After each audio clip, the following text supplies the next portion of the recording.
Welcome to Project Catalyst, an economic development podcast. I'm Tina Emerson, joined here today with Maynard Nexon economic development lawyer Tom Brinkley. Good to see you, Tom.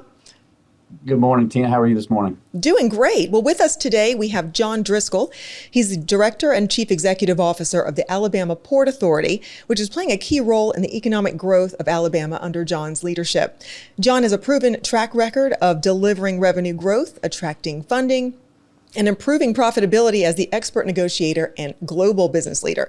Now, prior to joining the Alabama Port Authority in 2020, John was the maritime director at the Port of Oakland in Oakland, California, where he's credited to improving Oakland's operating efficiency and financial performance. Congratulations for all that. And John, thanks for joining us today. It's my pleasure. Thanks for having me. Sure thing. Great to have you. Well, we can start out by just talking about what your role at the Alabama Port Authority is and a little bit about the Port Authority in and of itself.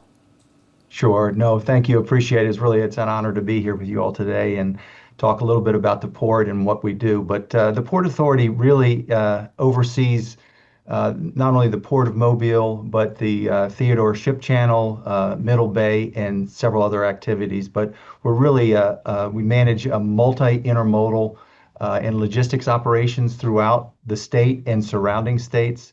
It's maritime, it's involved in maritime, rail, and inland facilities. So truly logistics types of operations in the region, not just for Alabama. But it's an interesting setup for us because we're both what's called an owner-operator, which means we actually own the facilities and we operate the facilities, but we're also a landlord port. Almost half of the business we lease to long-term leases for different parties that actually are the operators of different facilities. So things like the container terminal, APMT, APM Moeller Terminals operates the container terminal. There's a facility called Alabama Steel Terminals. They're a private entity that built and operate that facility. And then we have a car facility, that automobile intermodal terminal that is operated by a third party. But things that we do in the port are things like the McDuffie Coal Terminal. So it's a facility that handles export metallurgical coal. The old traditional main docks area that we have that handles a lot of our traditional Alabama and surrounding type of commodities, whether it's steel, forest products, roll-on, roll-off type of activity. So it's really a very multi-dimensional type of operation that Alabama's port operates here. We also actually operate a short line railroad, which is kind of interesting, right? Which actually is the switching railroad between some of the other 8 railroads that operate through here. And then inland of the state into the state, we have 8 inland river facilities that we operate, right? That really, some of them are very busy. Some of them we really need to do a better job to take advantage of some of those facilities. And then we have one soon to be operational inland intermodal rail port right up in Montgomery that probably talk a little bit more about later in the discussions. I also, my main objectives here are really to oversee the commercial and operations strategy that we have throughout the port, stakeholder engagement, long-term planning, things like that. That's really kind of my role. I'm very blessed to have really great people like any organization. It's not me that's running this organization successes. It's the people that I work with really from the beginning, the people who are working on the docks to the people that are direct reports that I'm pleased to work with. So we really have a great team here, and they're the ones that have driven the success of the years that I've been here, certainly. Well, speaking of driving that success, obviously the port is generating a lot of economic activity across the state. So what is the port's contribution to the local and state economy? Could you kind of give us the highlights of the Port Authority's recent economic impact study and what that looks like? Sure. So we conduct just most recently the really in-depth and independent exercise economic analysis that we did was from the 2022 calendar year. So it was done in 23 to assess all of the different impacts that we have, the economic impacts moving forward. So we'll probably do this really in depth because it's not cheap to do these things, but we're going to do these kind of assessments probably every 4 years. So we really have one coming up probably next year is when we'll look at doing it, or the year after. But the last study that was done in 2022 indicated that the economic impact of the Port Authority for just the state is about $100 billion. I think the exact number was $98.3 billion of economic impact throughout the state. Those are direct, indirect, that's the way those studies are done. But it's really, the numbers are phenomenal. The port, one of the ones that I'm most impressed with how it goes. I mean, we're a relatively small state in terms of the population, but 1 in 7 jobs are somehow connected to the Port Authority. And it's throughout the entire state. It's all 67 counties that we operate in. And then one that our elected officials like is we generated over $2 billion in state and local tax revenue. So the economic impact of the Port Authority is significant and continues to grow with some of the developments that are happening and will continue to happen. So, John, thanks again for joining us this morning. Sure. We're very excited to highlight the Alabama Port Authority, which I think in economic development doesn't get its due, to be honest. I think a lot of times people rely heavily on the services you all provide, but in the outside world, don't always know all the good things that you're doing. So thanks for taking the time today. In economic development, there's usually a lot of key players that you interact with, both at the state level and the local level. Give us a little bit of flavor when you're brought into a project, when your team is brought into a project. Who all do you all work with? Who are some of the economic development partners that you typically see when you're involved in a project? Yeah, I mean, these projects are not one-dimensional, as I think you're indicating there. It takes a team and to really pull off a lot of these things. And I would say, it really starts in a lot of these economic developments that we've been able to successfully implement with a lot of the government. And it really can be your local governments, from the mayor to the county officials, the regional management, state, federal. So that's a lot of times that's where it happens. But also the state partners really are a big driver in it. So whether it's the Alabama Department of Commerce, the chambers that we have throughout the state that we work hand in hand with on some of these projects. The economic development offices throughout the state have been really impactful, and we really are making an effort to try to reach out more. I mean, we're located physically in the south of the state, but the impact that we have, and we want to try to reach out and try to utilize some of those and make sure that the logistics and the transportation and the things that we can be one of those conduits to help the growth of the business throughout the entire state, all through 67 counties. But the local governments, are very important for sure. Various railroads that we work with have been really important for some of the most recent projects. This Montgomery inland facility that we're developing is something that we've been working with CSX on, which historically have not been real successful, but this one is tremendously successful because we are partnering and they are partnering back with us. So that's really very, very important. And then private partners, right? I mean, a lot of these things that I mentioned previously, where we have the land, we're both a landlord and an operating port, but the landlord piece of it, as an example, would be APM Moller Terminals, and they've been extremely successful in their what they've done for containers and intermodal facilities through here. We've been the fastest growing container port in the United States over the last 6 years in terms of percentages. So, I mean, it's, we're not the biggest, we'll never be the biggest, but percentages and the growth we've had over the course since that facility opened in 2008 has been very, very significant. And so I think that those are some examples, but we're working closely on recruitment and expansion projects that involve both imports and exports, right? Because you need the imports to basically, in a lot of cases, to support the manufacturing that needs products and what have you. And we're just really one resource throughout the state. We're a key resource, but we're not the only resource to be able to help these things grow.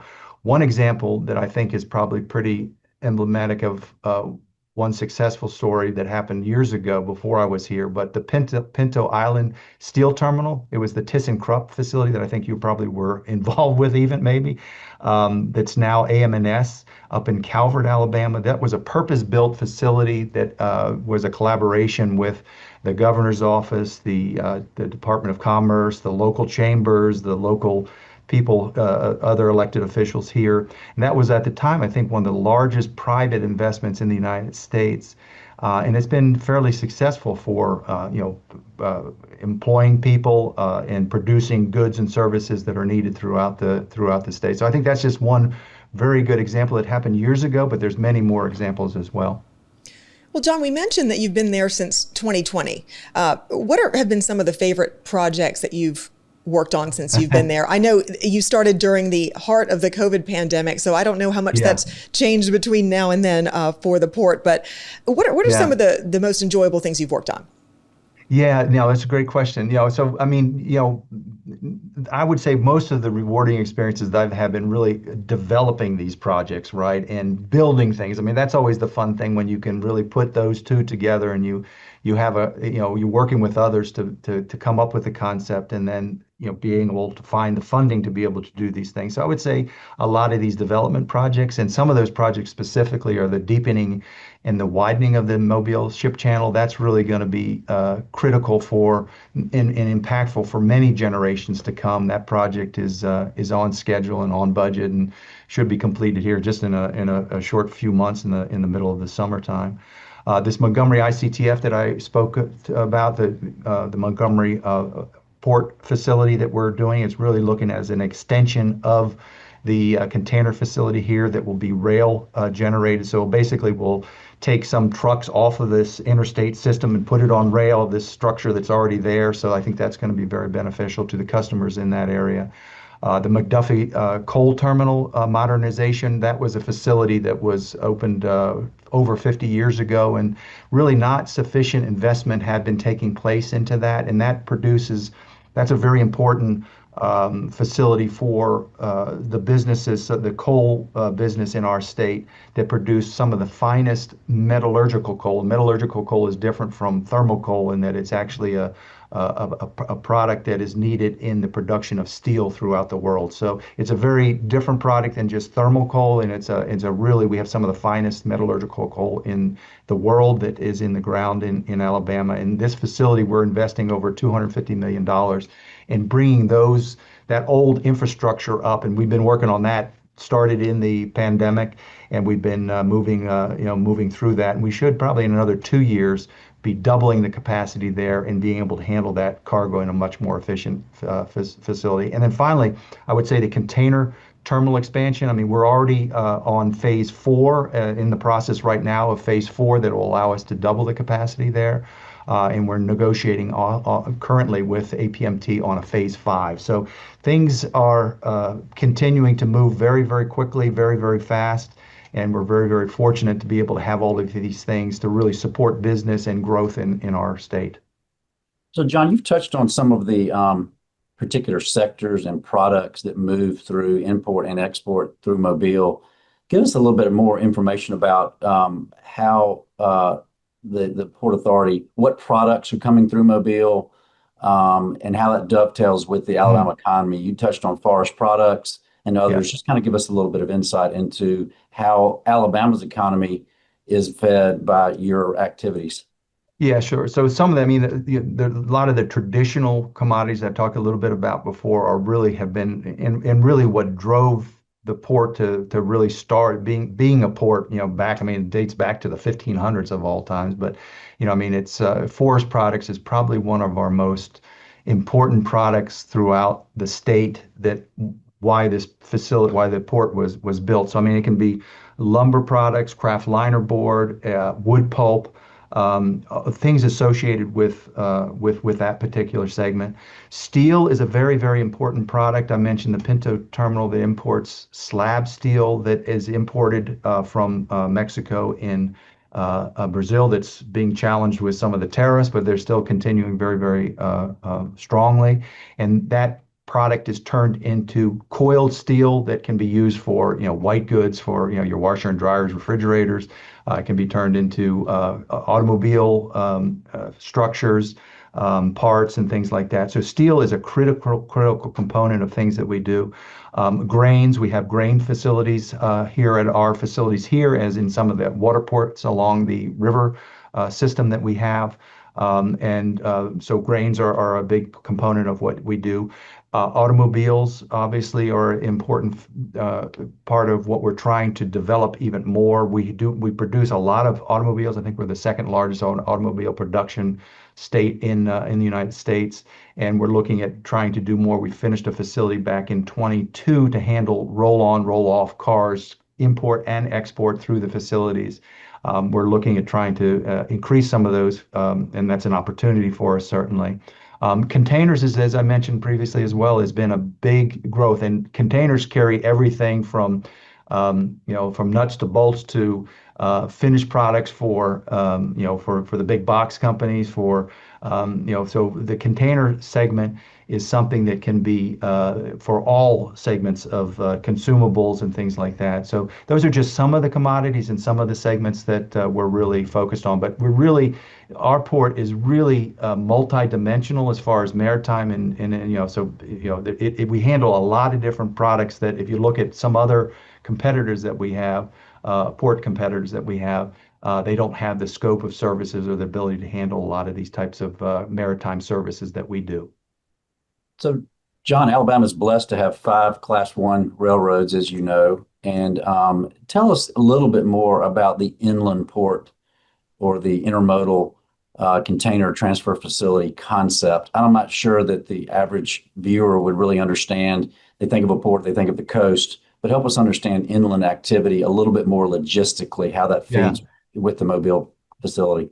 Yeah, I'm impressed that you called it the Montgomery ICTF because people will go, what the heck is an ICTF, right? So it's really it's a Montgomery inland port. And the way I envision it, it's really an extension of the container facility that we have here, right? So the containers either are offloaded or loaded onto the port facilities here.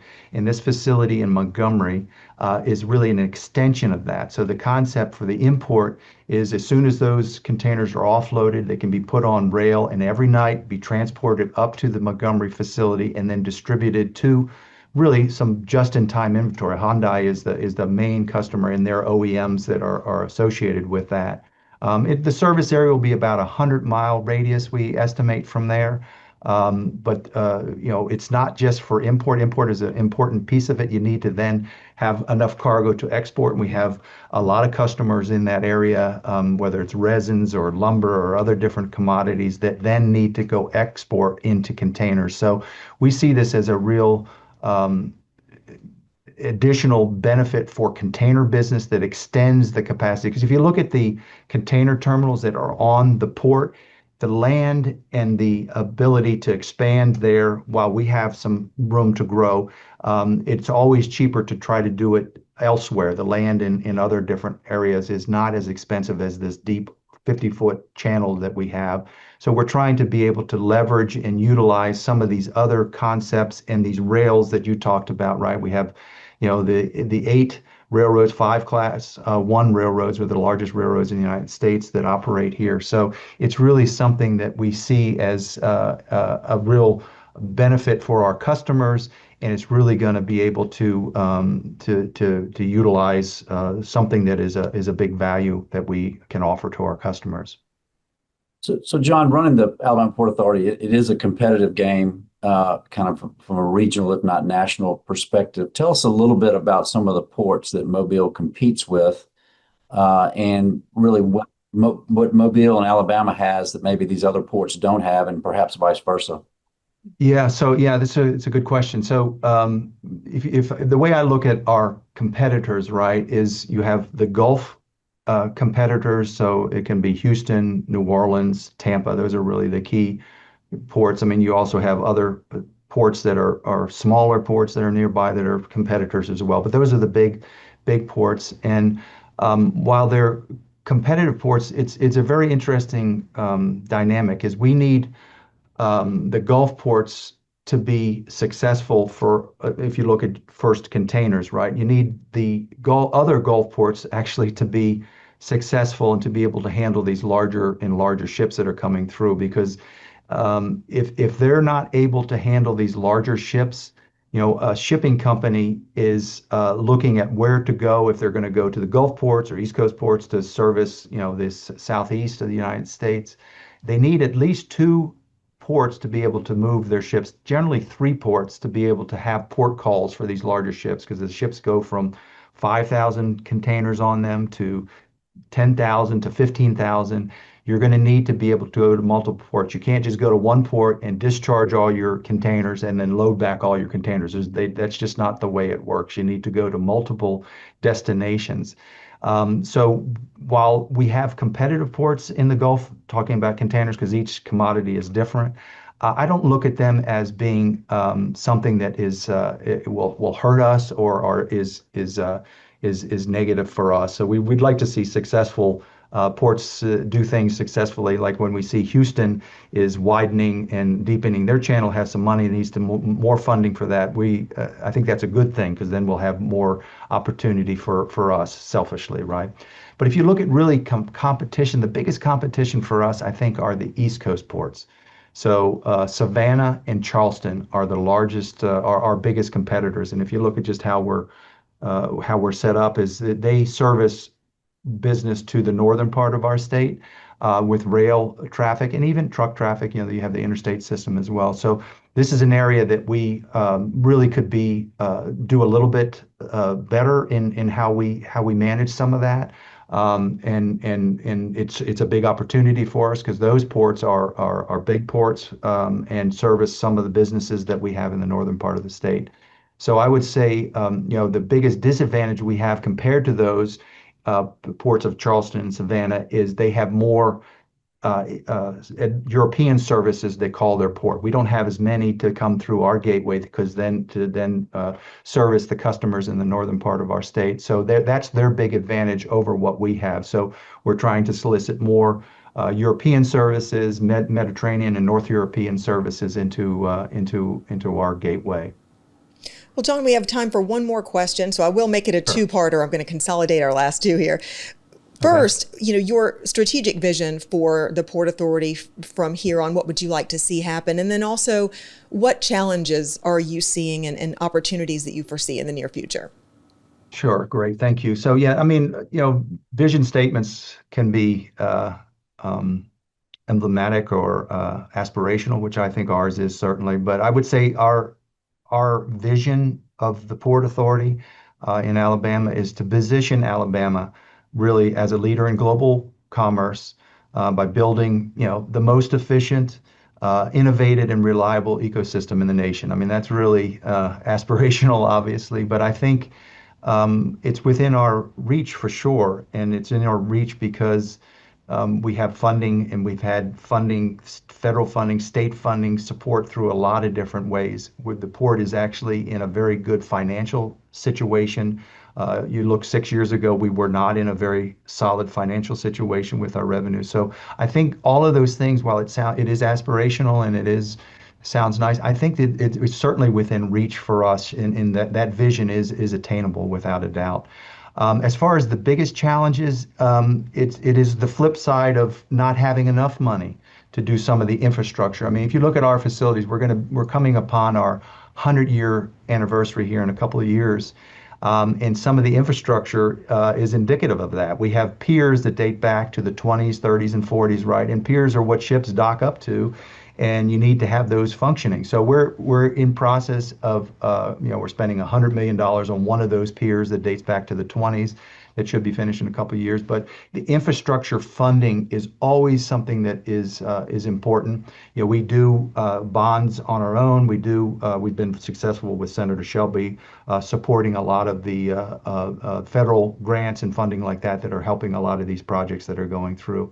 And then I think finally, opportunity is really leveraging some of these inland facilities and expand the rail services. I mean, having 9 railroads touch a gateway is unheard of. Most ports either have one railroad that they work with, some have 2 Class 1 railroads.